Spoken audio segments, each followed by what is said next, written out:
Hello, કેમ છો તમે બધા? આજે આપણે પાછા ભેગા થઈ ગયા છીએ આપણા અડધા ચેપ્ટરને પૂરું કરવા માટે. આજે આપણે જોવાના છીએ જૈવિક પ્રક્રિયાઓ, જે પાંચમું ચેપ્ટર છે એમાં પાચન તંત્ર વાળો પ્રશ્ન. હવે આજે શું ખાસ છે, આ જે પ્રશ્ન છે તે 99% એવા ચાન્સીસ છે કે તમારા પરીક્ષાના પેપરમાં તમને જોવા મળશે જ. સેક્શન ડી એટલે કે જે છેલ્લો પ્રશ્ન છે એની અંદર તમને આ પ્રશ્ન જોવા મળશે. એવું પણ હોઈ શકે છે કે તેમાં આ રીતે આકૃતિ દર્શાવીને માત્ર જઠર વિશે માહિતી લખો એવું પૂછ્યું હોય. એવું પણ હોઈ શકે છે કે આકૃતિ દર્શાવીને નાના આંતરડા વિશે માહિતી લખો, અથવા તો કોઈ પણ બે નાના અવયવો જેમ કે મોટું આંતરડું અને મુખનું કાર્ય, તો તમે આ પ્રશ્નનો જવાબ લખી શકો છો. અને આખો પ્રશ્ન ક્યારેય આવતો નથી. એની પાછળનું એક કારણ એ પણ છે કે તે ખૂબ વધારે લાંબો પ્રશ્ન છે અને જો તેના વિશે વિગતે લખવા જઈએ તો ઘણો સમય જતો રહે છે. તેમ છતાં આપણે બધી જ રીતે તૈયાર રહેવાનું છે. તો ચાલો આજે આ જબરદસ્ત સવાલ જે છે એ આપણે સમજીએ. સૌથી પહેલા અહીં તમે જોઈ શકો છો કે પાચન તંત્રની આખી આકૃતિ દોરેલી છે. તો તમે અને હું આપણે બંને સાથે મળીને આવી આકૃતિમાં નામ નિર્દેશનનું કાર્ય કરીએ.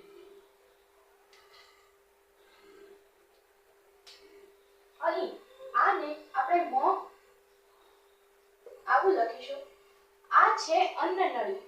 આ જે નળી છે તે કોની નળી છે એના કાર્ય વિશે આપણે જ્યારે સમજીશું ત્યારે ભણીશું.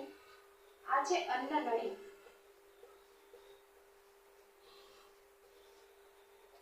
આ જે છે તે જઠર છે. આ અવયવો કોઈ પણ રીતે જોડાયેલા આ પાચન તંત્ર સાથે નથી, એટલે કે ખોરાક અહીં જતો નથી, પરંતુ તેમ છતાં ખોરાકના પાચન માટે ખૂબ મહત્વની ભૂમિકા ભજવે છે.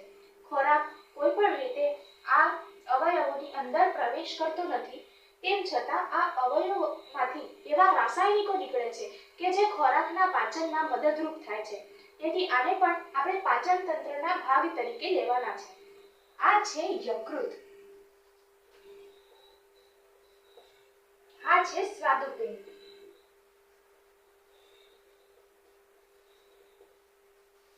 આ છે નાનું આંતરડું.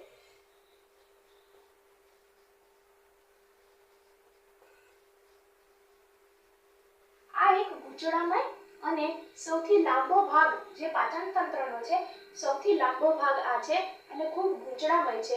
તેમ છતાં તેને નાનું આંતરડું એવું કહેવામાં આવે છે.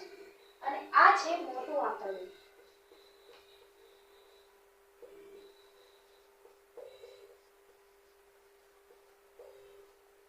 હવે આ પ્રકારની કોઈ પણ આકૃતિ જ્યારે તમે પરીક્ષામાં દોરો છો ત્યારે અમુક વિદ્યાર્થીઓ કેવું વિચારે છે કે સારી આકૃતિ દોરશું, સારો પ્રભાવ પડશે અને સારા માર્ક પણ મેળવી શકીશું. એક રીતે આ જોઈએ જઈએ તો બરાબર બાબત છે. તેમ છતાં તમે જ વિચાર કરો કે આ આકૃતિ જે તમે માત્ર 2 થી 3 મિનિટની અંદર સુંદર રીતે દર્શાવી શકો છો, એને વધારે સુંદર બનાવવા માટે જો તમે વધારે સમય માત્ર આકૃતિમાં ધ્યાન આપો તો તમારા અમુક પ્રશ્ન છૂટી જાય એવું પણ હોઈ શકે છે. આકૃતિ તો વ્યવસ્થિત બને, તેમ છતાં તમને 1 જ માર્ક મળે. પરંતુ એવા વિદ્યાર્થી કે જેને સામાન્ય આકૃતિ દોરી છે, તમારી જેમ બહુ સુંદર આકૃતિ નથી દોરી, સામાન્ય આકૃતિમાં પણ જો અવયવો બરાબર દર્શાવવામાં આવ્યા હોય તો તેને જો આકૃતિનો 1 માર્ક હોય તો તેને પણ પૂરો જ માર્ક મળે છે. તો તમારે નક્કી કરવાનું છે કે ખૂબ સુંદર આકૃતિ બનાવવામાં તમારે સમય વ્યર્થ કરવો છે કે પછી એક સામાન્ય આકૃતિ બનાવીને ઝડપથી તમારે કાર્ય કરવું છે. અહીં આપણે સમય આપવાનો પણ છે, પણ એટલો ઓછો પણ નહીં અને વધારે પણ નહીં કે જેથી આપણા આગળના પ્રશ્નો રહી જાય. તો આવા કોઈ પણ ડાયાગ્રામમાં આ બાબતો લાગુ પડે જ છે. અને ભલે પ્રશ્ન એવો પૂછાયો હોય માત્ર કે જઠર વિશેની માહિતી આપો અથવા પાચન તંત્રમાં નાના આંતરડાના કાર્ય વિશેની માહિતી આપો, એવું મેન્શન ન કરેલું હોય કે તમારે આકૃતિ દોરવાની છે, તેમ છતાં 4 માર્કના અથવા તો 3 માર્કમાં જો આ પ્રશ્ન પૂછાય તો તમારે ચોક્કસપણે આકૃતિ દોરવાની છે. અને જેમ મેં તમને પહેલા કહ્યું કે 99% એવા ચાન્સીસ છે કે આ પરીક્ષામાં તમને જોવા મળે ને મળે જ. 4 માર્કના પ્રશ્નમાં વધારે પૂછાય છે, તેમ છતાં ક્યારેક એવું બની પણ શકે કે 4 માર્કમાં ન પૂછાય, તેમ છતાં 3 માર્ક 2 માર્કમાં આરામથી આ પ્રશ્ન આવશે જ. તો ચલો હવે આપણે જોઈએ. સૌપ્રથમ આકૃતિમાં આપણે જોઈ શકીએ છીએ કે પાચનમાં સૌથી પ્રથમ અવયવ છે મોં. તો ચાલો સૌપ્રથમ આપણે મોં વિશે સમજીએ. તમે તમારા મોઢાને જુઓ, વિચાર કરો કે અહીં શું શું આવેલું છે. એક તો દાંત, જીભ અને લાળ ગ્રંથિ પણ એની અંદર આવેલી છે. લાળ ગ્રંથિ એટલે જે લાળ રસ આપણા મોઢામાં છે, એને આપણે લાળ ગ્રંથિ દ્વારા રિલીઝ થાય છે એવું કહી શકીએ. તો આ જે મોંના અવયવો છે તેનું એક્ઝેક્ટ શું કાર્ય છે એ આપણે જોઈએ. મોંના જે મુખ્ય અવયવ છે તે દાંત. દાંત શું કરે છે કે ખોરાકના નાના કણોનું મોટા કણોનું નાના કણોમાં વિભાજિત કરે છે. પાચનમાં તો એવું જ છે કે જે કંઈ ખોરાકના કણો છે એને નાના નાના કણોમાં વિભાજિત કરતા જ જવાનું છે અને ત્યાર પછી એ જેમ નાના કણો બને એમાંથી આપણે પોષણ મેળવવાનું છે. અહીં દાંતનું કાર્ય છે કે જે ખોરાક છે એને મોટામાંથી નાના કણમાં વિભાજિત કરવાનું, એટલે કે ચાવવાનું કાર્ય સામાન્ય રીતે એવું કહી શકાય. હવે જીભ. જીભના તો 2 કાર્ય છે. એક એ કે તે લાળ ગ્રંથિને ખોરાકની સાથે મિક્સ કરે છે. જ્યારે આપણે ચાવતા હોઈએ છીએ ત્યારે આપણો જે ખોરાક છે એની સાથે લાળ ગ્રંથિમાંથી જે લાળ રસ ઉત્પન્ન થાય છે એ લાળ રસ ખોરાકની સાથે મિશ્રિત થાય છે. એની પાછળ કોણ ભૂમિકા ભજવે છે? જીભ. હવે તેનું બીજું પણ એક કાર્ય છે અને એ છે આખા ખોરાકને મોંમાં ફેરવવાનું. એ જ્યારે ખોરાકને મોંમાં ફેરવે છે ત્યારે જ તેમાં લાળ રસ ભળી શકે છે. એટલે એ રીતે જીભના 2 કાર્ય છે. એક તો ખોરાકને મોંમાં ફેરવવાનું અને તેમાં લાળ રસ ઉમેરવાનો. હવે લાળ ગ્રંથિ વિશે વિગતે જાણીએ.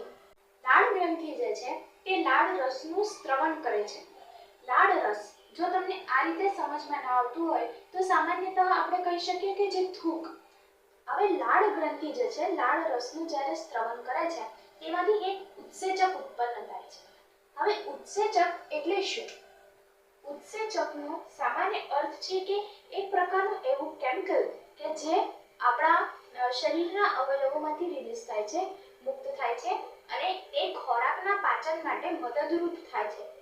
આપણે તેની આવી વ્યાખ્યા તો ન લખી શકીએ, પરંતુ આપણે તેને આ રીતે સમજી શકીએ કે કોઈ પણ જે ગ્રંથિ છે એના દ્વારા જે કંઈ રસ ઉત્પન્ન કરવામાં આવે છે તે ઉત્સેચક તરીકે કાર્ય કરે છે કે જે કોઈ પણ ક્રિયા માટે મદદરૂપ બને છે. તો અહીં જે લાળ ગ્રંથિ છે એની અંદર પણ એક ઉત્સેચક રહેલું છે. એ ઉત્સેચક છે એમાઇલેસ. એમાઇલેસ નામનું ઉત્સેચક. અહીંથી જ પાચનની શરૂઆત થઈ જાય છે. અહીં માત્ર આપણે ચાવીને ખોરાકને અંદર લેતા નથી, પરંતુ મોંમાંથી જ પાચનની શરૂઆત થઈ જાય છે. એ પણ સાના પાચનની? તો સ્ટાર્ચના પાચનની. એમાઇલેસ કે જે લાળ રસની સાથે ભળેલો હોય છે તે સ્ટાર્ચના પાચનની શરૂઆત કરી દે છે. હવે અહીં ખોરાકને જ્યારે આપણે મોંમાં નાખ્યો ત્યારે દાંત દ્વારા તેને ચાવવામાં આવ્યો, જીભ દ્વારા તેની અંદર લાળ રસ પણ ભેળવવામાં આવ્યો અને તે આખા મોંમાં ફર્યો, જેને કારણે તેમાં લાળ રસ આવી ગયો. હવે લાળ રસની અંદર એમાઇલેસ આવેલું છે કે જેણે આ ખોરાકનું જે સ્ટાર્ચ છે એના પાચનની શરૂઆત કરી. સંપૂર્ણ પાચન સ્ટાર્ચનું કર્યું નથી, તે અહીંથી શરૂઆત કરી છે. હવે આ જે ખોરાકનો કણ છે એ અન્નનળી દ્વારા આગળ વધશે. તો હવે આપણે અન્નનળીના કાર્ય વિશે સમજીએ. અન્નનળી શું છે? અન્નનળી મોં અને જઠર એ બંનેને જોડતી એક પોલી નળી છે. હવે આ જે પોલી નળી છે તેમાંથી ખોરાક પસાર થાય છે અને જઠરમાં પ્રવેશે છે. અન્નનળીમાંથી ખોરાક સીધો જ જઠરમાં પ્રવેશ પામતો નથી. જ્યારે આપણે કોઈ પણ પાઇપમાં ઉપરથી કંઈક નાખીએ તો તે વસ્તુ તરત જ નીચે આવી જાય છે. તેમ છતાં અન્નનળીમાં આવું બનતું નથી. આ પણ એવી જ પોલી નળી છે, તેમ છતાં તેમાં એવું બનતું નથી. અહીં તેમાં એક પ્રક્રિયા થાય છે. જેમ કે અહીં આ ખોરાકનો કણ છે અને તેની આસપાસ આ રીતે આ નળીમાંથી પસાર થઈ રહ્યો છે. હવે આ ભાગ સંકોચાશે અને આ રીતે થશે. ત્યારે આ ભાગ વિસ્તરણ પામશે અને ખોરાકને આગળ જવાનો માર્ગ આપશે. આ રીતે સતત પ્રક્રિયા શરૂ રહેશે અને અહીંથી અહીં સુધી એટલે કે મોંથી જઠર સુધી આ રીતે સંકોચન વિસ્તરણ આ રીતે થતા જે ખોરાક છે તે જઠરમાં પ્રવેશ કરશે. તો આ જે સંકોચન વિસ્તરણ છે આ પ્રક્રિયાનું પણ એક નામ છે જેને આપણે તરંગવત સંકોચન કહી શકીએ. તરંગ એટલે કે આ રીતે જે વેવ આવે છે અથવા તો આપણે લહેર તરીકે ઇમેજિન કરી શકીએ છીએ કે લહેર, એવી જ રીતે અહીં પણ વિસ્તરણ સંકોચન આ રીતે જોવા મળે છે. તેથી તેને તરંગવત સંકોચન પણ કહી શકાય અને લયબદ્ધ સંકોચન પણ કહેવામાં આવે છે.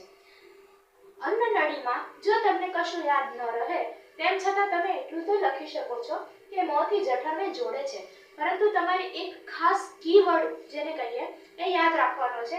એ છે તરંગવત સંકોચન. તરંગવત સંકોચન અથવા તો લયબદ્ધ સંકોચન, જે કંઈ તમને સરળતાથી યાદ રહે તે તમે યાદ રાખી શકો છો. હવે આપણે આગળ જોઈએ. આગળ છે જઠર. આ જે જઠર છે આ એક કોથળી જેવી રચના આવેલી છે. હવે આ કોથળી જેવી રચનામાં જ્યારે આ રીતે અન્નનળી દ્વારા ખોરાક જઠરમાં પહોંચે છે ત્યારે આ જઠરમાં ખોરાક ભરાઈને તેનું વિસ્તરણ થઈ જાય છે, એટલે કે તેનો આકાર મોટો થઈ જાય છે. અહીં જઠરની જે ભૂમિકા છે તે મુખ્યત્વે 3 બાબતની છે. પ્રથમ છે HCl અને પછી છે શ્લેષ્મ અને પેપ્સિન. સૌપ્રથમ આપણે HCl ની ચર્ચા કરીએ. HCl શું છે? H એટલે કે હાઇડ્રોજન અને Cl એટલે કે ક્લોરીન. હાઇડ્રોક્લોરિક એસિડની અહીં વાત કરવામાં આવે છે. HCl એટલે કે હાઇડ્રોક્લોરિક એસિડ. જ્યારે આપણે હાઇડ્રોક્લોરિક એસિડનું નામ સાંભળીએ છીએ ત્યારે આપણે સમજી જઈએ છીએ કે આ એક ખતરનાક એસિડ છે જેના વિશે આપણે માહિતી મેળવી ચૂક્યા છીએ અને તે ખૂબ દાહક છે, એટલે કે કોઈ પણ વસ્તુને દહન કરી શકે છે. તો આ જઠરમાં શું કરી રહ્યું છે? આપણા જઠરમાં જે HCl આવેલું છે તેના મુખ્યત્વે 2 કાર્ય છે. એક તો કારણ કે HCl એટલે કે હાઇડ્રોક્લોરિક એ એસિડ છે એટલે તે જઠરને એસિડિક માધ્યમ પૂરું પાડે છે. જઠરનું જે વાતાવરણ છે એ પૂરું એસિડિક કરી નાખે છે. અને બીજું કે જે કંઈ જીવાતો છે, બેક્ટેરિયા છે, એ બધા ખોરાકમાંથી નાશ પામે છે. જે ખોરાકમાં બેક્ટેરિયા અથવા તો જે કંઈ નાશવંત બાબતો છે કે જે આપણને નુકસાન પહોંચાડી શકે છે તે જ્યારે જઠરમાં જાય છે ત્યારે એ બેક્ટેરિયાનો એસિડિક માધ્યમના કારણે નાશ થાય છે અને તેથી રોગથી પણ આપણે બચી શકીએ છીએ. હવે હાઇડ્રોક્લોરિક એસિડના આ 2 કાર્ય છે, પરંતુ એક પ્રશ્ન હજી આપણા મનમાં ઉત્પન્ન થશે એ કે હાઇડ્રોક્લોરિક એસિડથી દહન થાય છે, જલી જવાય છે, તેને આપણે અડકી શકતા નથી. જો તે આટલું વધારે ડેન્જર છે, આટલું વધારે ભયજનક છે, તેમ છતાં આપણા પેટમાં ક્યારેય કેમ એવું થતું નથી? એની પાછળનું કારણ છે શ્લેષ્મ. શ્લેષ્મ આ એક એવું દ્રવ્ય છે કે જે જઠરમાં જ ઉત્પન્ન થાય છે. હવે તેનું શું કાર્ય છે? આ જે એસિડ છે HCl છે, હાઇડ્રોક્લોરિક એસિડ, એ નુકસાન કરી શકે છે જઠરને. તો તેને જઠરની જે બાહ્ય દિવાલ છે તેને નુકસાન ન થાય અને હાઇડ્રોક્લોરિક એસિડની જે અસર છે તે ઘટી જાય, તેનાથી આપણા જે ચામડી છે તેનું દહન ન થાય. આ જ બધા કારણે શ્લેષ્મ ઉત્પન્ન થાય છે. શ્લેષ્મ એટલે કે શરદી જ્યારે આપણને થાય છે ત્યારે આપણને જે કફ જામી જાય છે, ડૉક્ટર દ્વારા કહેવામાં આવે છે કે ફેફસામાં કફ જામી ગયો છે.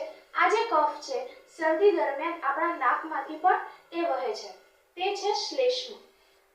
હવે આપણે જોઈએ પેપ્સિન. પેપ્સિન પણ એક ઉત્સેચક છે. આપણે સૌપ્રથમ મોંમાં એમાઇલેસ ઉત્સેચકની વાત કરી દીધી છે.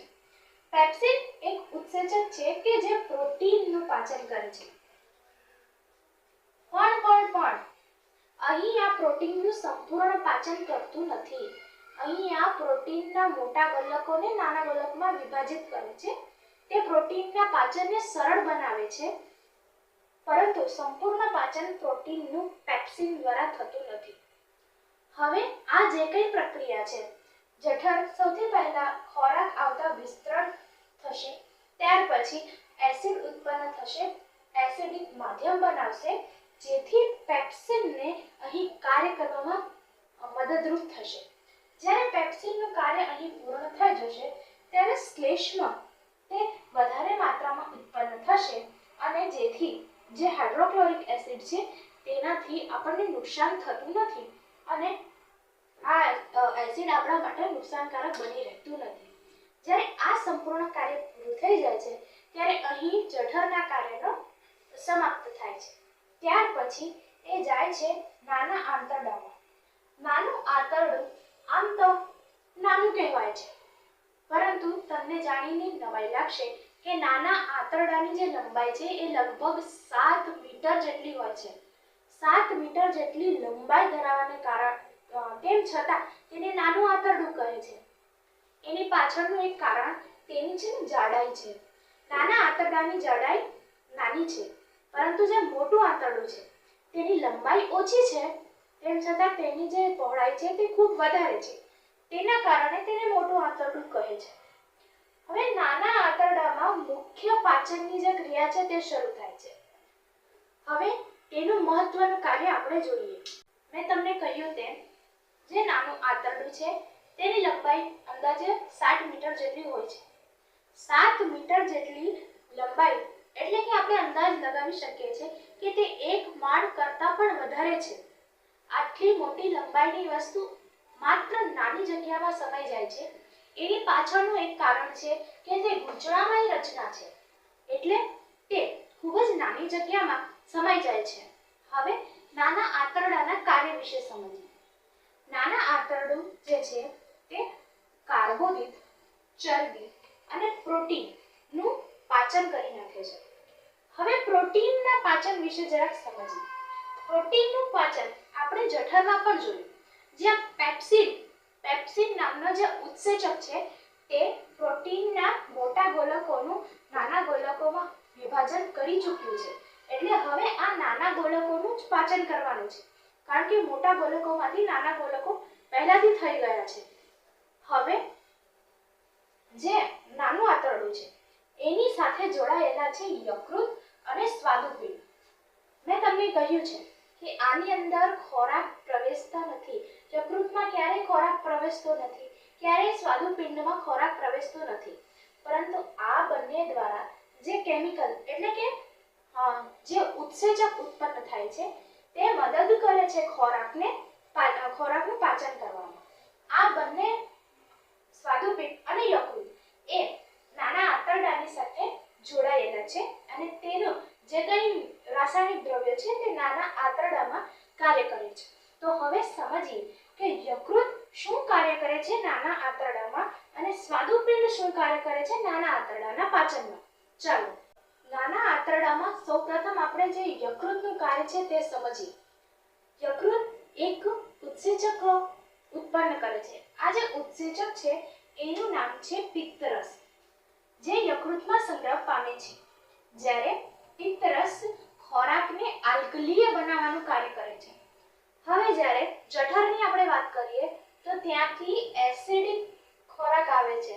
એસિડ કારણ કે એની અંદર HCl નામનો દાહક એસિડ આવેલો છે.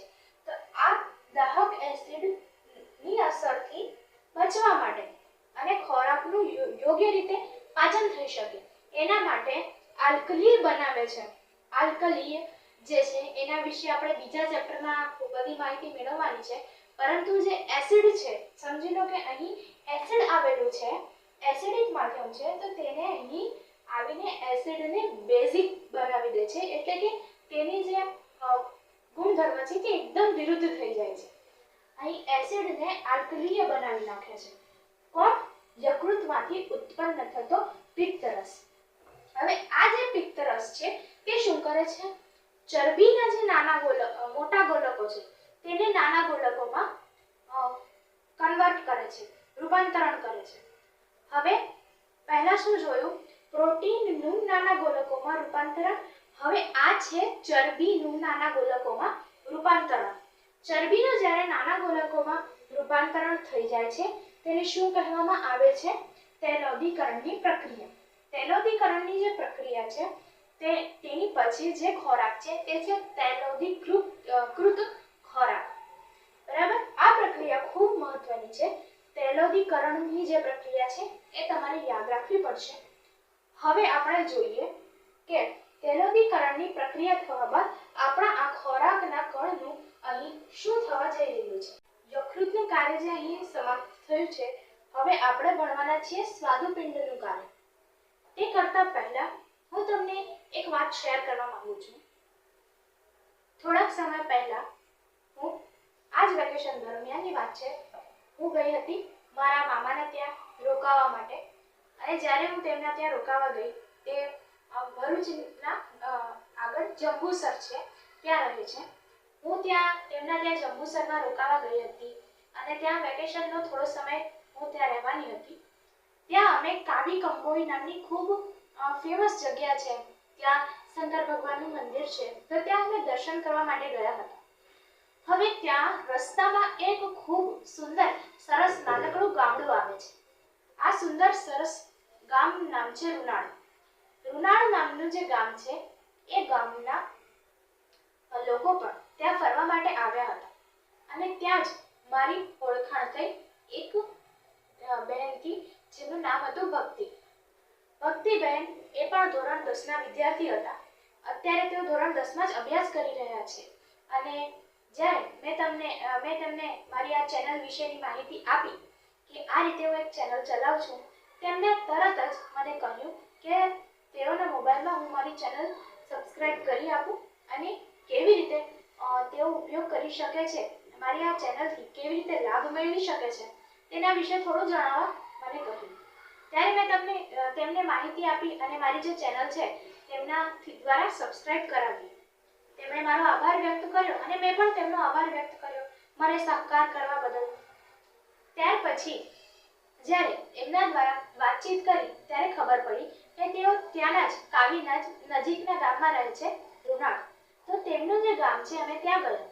તે ખૂબ સુંદર ગામડું છે અને આ ગામડાની અંદર તેમણે પોતાના જેટલી પણ તેમની સહેલીઓ છે, તેમની આસપાસ રહેતા એવા વિદ્યાર્થીઓ કે જેમને તેઓ ઓળખે છે, તેઓ 10મા ધોરણમાં છે, એવા દરેક વિદ્યાર્થીઓના ઘરે મને લઈ ગયા અને ત્યાં તેમને જણાવ્યું કે આ રીતે YouTube પર પણ ફ્રીમાં ભણી શકાય છે. ટ્યુશનની જે ફીસ છે એ દેવી પડે છે, તેમ છતાં આપણે તેના સમયે જવું પડે છે. યુટ્યુબમાં પણ આપણે કેવી રીતે ફ્રી ઓફ કોસ્ટ ભણી શકીએ છીએ. તેમણે દરેકને આ સમજાવ્યું અને મારી ચેનલ એક જ દિવસમાં એમણે લગભગ 15 જેટલા સબસ્ક્રાઇબર વધાર્યા અને 15 જેટલા વિદ્યાર્થીઓને એક જ દિવસમાં માત્ર થોડા સમયમાં જ 15 જેટલા વિદ્યાર્થીઓ તેનો લાભ મેળવી શક્યા. શું તમને એવું નથી લાગતું કે આપણે પણ આપણા મિત્રોની મદદ કરવી જોઈએ, તેમને કહેવું જોઈએ? અત્યારે તો હું જે ભક્તિ છે એ બહેનનો ખૂબ ખૂબ આભાર વ્યક્ત કરું છું કે તેમણે શરૂઆતમાં આ જે ચેનલ જે છે એની શરૂઆત જ છે, તેમણે શરૂઆતમાં જ મને આટલી બધી મદદ કરી છે, તેમની હું આભારી છું. પરંતુ તમારે પણ આ રીતે પોતાના મિત્રોના ઘરે જઈને તેમને તેના વિશે માહિતી આપીને મારી આ મેટ્રિક પાસ નામની જે ચેનલ છે તેને સબસ્ક્રાઇબ કરાવવાની છે. જો તમે મેટ્રિક પાસ નામની ચેનલ સાથે જોડાયા છો તો બીજા વિદ્યાર્થીઓ કેમ લાભ ન ઉઠાવે? તમારે પણ બીજા વિદ્યાર્થીઓને કહેવાનું છે કે મેટ્રિક પાસ ચેનલને તેઓ સબસ્ક્રાઇબ કરે અને મફતમાં લાભ ઉઠાવે. તો કૃપા કરીને હું તમને એવી રિક્વેસ્ટ કરું છું કે મેટ્રિક પાસ જે ચેનલ છે એને વધારે ને વધારે લોકોને સબસ્ક્રાઇબ કરાવો, જે કંઈ વિદ્યાર્થીઓ છે તે એનો લાભ ઉઠાવે, જેથી કરીને મને પણ મોટિવેશન મળે કે ના, વિદ્યાર્થીઓ જે છે તે મારી સાથે જોડાયેલા છે, તે મને સપોર્ટ કરે છે અને ઘણા બધા સબસ્ક્રાઇબર વધારે છે. હું ફરીવાર ભક્તિબેનનો ખૂબ આભાર માનું છું અને એમના જેવા તમે પણ મારી મદદ કરશો એવી આશા પણ રાખું છું. તો ચાલો વધારે સમય આપણે ન લેતા સ્વાદુપિંડ વિશેની માહિતી મેળવીએ. સ્વાદુપિંડમાંથી સ્વાદુરસ ઉત્પન્ન થાય છે. જે સ્વાદુરસ છે તેની અંદર ટ્રિપ્સિન હોય છે. હવે તમે યાદ કરો, ટ્રિપ્સિન જેવું એક નામ આપણે હમણાં જ સાંભળ્યું અને તે છે પેપ્સિન. પેપ્સિન ઉત્સેચક શું કરે છે? તે પ્રોટીનનું મોટા ગોલકોમાંથી નાના ગોલકોમાં વિભાજન કરે છે અને જે ટ્રિપ્સિન છે એ નાના ગોલકોનું સંપૂર્ણ પાચન કરી નાખે છે. અહીં ટ્રિપ્સિનનું કાર્ય છે પ્રોટીનનું સંપૂર્ણ પાચન કરવાનું. ત્યારે સ્વાદુપિંડમાંથી જે સ્વાદુરસ છે તેમાં લાઇપેઝ પણ હોય છે જે ચરબીનું સંપૂર્ણ પાચન કરે છે. જે ચરબીના મોટા ગોલકો છે તેને નાના ગોલકોમાં વિભાજિત કરવામાં આવે છે અને તેને તૈલોદીકરણની પ્રક્રિયા કહે છે, જે આપણે યકૃત દ્વારા ઉત્પન્ન થતા પિત્તરસથી સમજી. તો હવે આ ચરબીના મોટા ગોલકો જ્યારે નાના ગોલકોમાં વિભાજિત થઈ જાય છે ત્યાર પછી લાઇપેઝ તેના પર કાર્ય કરીને ચરબીનું પણ પાચન કરી નાખે છે. અહીં આ રીતે સ્વાદુપિંડનું કાર્ય સમાપ્ત થાય છે. હવે નાના આંતરડામાં આંતરરસ આવેલો છે, જે નાના આંતરડા દ્વારા એની જે સપાટી છે, દિવાલ છે, એના દ્વારા રિલીઝ થાય છે.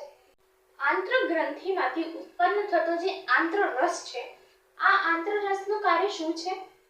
આંતરરસ પ્રોટીનનું એમિનો એસિડમાં, કાર્બોદિતનું ગ્લુકોઝમાં, ચરબીનું ફેટી એસિડમાં રૂપાંતરણ કરે છે અને આ રૂપાંતરણ પછી મોટા ભાગનું પાચન એ પૂર્ણ થાય છે. અહીં આપણા જે ત્રણેય તત્વો છે એ ત્રણેય તત્વોનું પાચન પૂર્ણ થઈ જાય છે. હવે નાના આંતરડાના અંત સમયમાં જ્યારે આ નાનું આંતરડું મોટા આંતરડા સાથે કનેક્ટ થવાનું હોય છે એ સમયે અહીં એક એવી પણ જગ્યા છે કે જ્યાં નાના નાના આંગળી જેવા પ્રવર્ધો છે. આ જે નાના આંગળી જેવા પ્રવર્ધો છે તે હજારોની સંખ્યામાં છે. આ પ્રવર્ધો જે છે તેને રસાંકુરો કહેવામાં આવે છે. આ રસાંકુરો શું કરે છે? હવે આ જે પાચિત ખોરાક આપણો છે તે પાચિત ખોરાકની અંદર પાણીનો ભાગ રહેલો છે અને પાણીનો ભાગ જે છે એ પાણીનું શોષણ કરવાનું કામ આ રસાંકુરોનું છે. ત્યાર પછી એક તેનું બીજું પણ કાર્ય છે. રસાંકુરો છે એ ડાયરેક્ટ સંકળાયેલા છે રુધિર વાહિનીઓ સાથે. આ જે વાહિનીઓ સાથે સંકળાયેલા છે તેથી રુધિરને પોષણ આપવાનું કાર્ય પણ રસાંકુરો કરે છે. અહીં જે કંઈ આપણને ખોરાકમાંથી પોષણ તરીકે મળે છે તે બધું જ રસાંકુરો દ્વારા લોહીમાં ભળી જાય છે અને તે આપણે ઉર્જા સ્વરૂપે ઉપયોગ કરી શકીએ છીએ. અને જે પાણીનું પણ શોષણ થાય છે તે પણ તેવી જ રીતે લોહીની અંદર ભેળવાઈ જાય છે. હવે આ જે કંઈ આખી પ્રક્રિયા છે ત્યારબાદ જે આપણો ખોરાકનો કણ છે તે જાય છે મોટા આંતરડામાં. મોટું જે આંતરડું છે તેના વિશે હું તમને માહિતી આપી દઉં. મોટું આંતરડું એ 1.5 મીટર જેટલી લંબાઈ ધરાવતું હોઈ શકે છે. 1 થી 1.5 મીટર જેટલી તેની લંબાઈ હોઈ શકે છે. અને આ જે મોટું આંતરડું છે તેનું મુખ્ય એક જ કાર્ય છે અને એ છે અભિશોષણનું કાર્ય. અભિશોષણ, શોષણ પાણીનું. અહીં આખા મોટા આંતરડાની અંદર આવા જ આંગળી જેવા પ્રવર્ધો આવેલા હોય છે, પરંતુ આ પ્રવર્ધોનું એક જ માત્ર કાર્ય છે અને તે છે જે કંઈ પાણી છે તેનું શોષણ. અને પાણીનું શોષણ કરી તે શરીરમાં પાણીની માત્રા જળવાઈ રહે છે. હવે જો આ રસાંકુરો પાણીનું શોષણ ન કરે તો ડિહાઇડ્રેશન જેવી પણ પ્રોબ્લેમ થઈ શકે છે અને એવું પણ બની શકે છે કે મનુષ્ય ચક્કર ખાઈને પડી જાય. તેના સ્વાસ્થ્ય પર ખૂબ ખરાબ અસર પડે છે. ડિહાઇડ્રેશન એટલે કે શરીરમાં પાણીનું પ્રમાણ ઘટવું, જેના કારણે ખૂબ બધા નુકસાન થઈ શકે છે. આ રીતે જ્યારે મોટા આંતરડામાંથી ખોરાકમાં પાણીનું શોષણ થઈ જાય છે ત્યાર પછી તે મળાશયમાં મળ દ્વાર દ્વારા શરીરની બહાર નીકળી જાય છે. આપણે મળ ત્યાગ કરવાની પ્રક્રિયા જાણીએ છીએ. હવે એક પ્રશ્ન કે જે 2 માર્કમાં કદાચ પૂછાઈ પણ શકે. આ પ્રશ્ન ખૂબ વધારે જરૂરી છે અને એ છે જઠર. જઠર વિશેનો આ પ્રશ્ન છે. ઘણી વખત એવું બને છે કે આપણે ખૂબ જટિલ ખોરાક ખાઈ લઈએ છીએ, તીખું તળેલું બહારનું ખાવાનું તો બધાને ખૂબ ભાવે છે. આવા જે ફાસ્ટ ફૂડ છે એ બધું ખાવાને કારણે શું થાય છે, તેના જેટલી જટિલ વસ્તુ છે તેના પાચનમાં એટલો જ વધારે સમય લાગવાનો છે, એના પાચનમાં એટલી જ વધારે ઉર્જા લાગવાની છે. તેના કારણે વધારે પ્રમાણમાં જે ઉત્સેચકો છે તે વધારે પ્રમાણમાં ઉત્પન્ન થાય. જ્યારે આપણે એવા પદાર્થો ખાઈ લઈએ છીએ ત્યારે HCl જ્યારે વધારે પ્રમાણમાં ઉત્પન્ન થાય ત્યારે શું થાય છે, ત્યારે બળતરા થવાનું શરૂ થાય છે અને જઠરમાંથી બળતરા થવાનું શરૂ થાય છે, જેને આપણે એસિડિટી તરીકે ઓળખીએ છીએ. એસિડિટી આ તો ખૂબ સામાન્ય રીતે સાંભળવામાં આવતો શબ્દ છે. આપણે ઈનોના એડવર્ટાઇઝમાં જોઈએ છીએ.